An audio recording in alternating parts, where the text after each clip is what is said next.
ప్రజల మనసులను గెలుచుకున్న మనిషి, ప్రజల మనిషిగా ఎదిగిన మనిషి ప్రజా ప్రస్థానంలో తన వంతు యాత్ర ముగిసిందంటూ వెళ్లిపోయారు.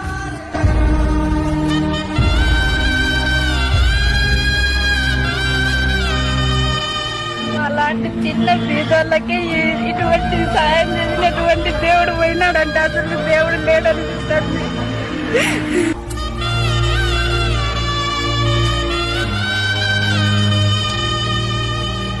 మనిషిగా పుట్టి తానేం సాధించారో ఈ జనసముద్రం సాక్షిగా చెబుతూ వెళ్లిపోయారు.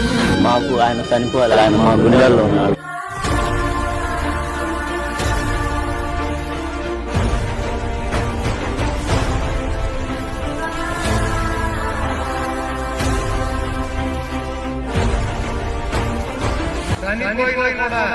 ఈ రోజు కూడా ప్రజల గుండెల్లో బతుకున్నటువంటి దేవుడు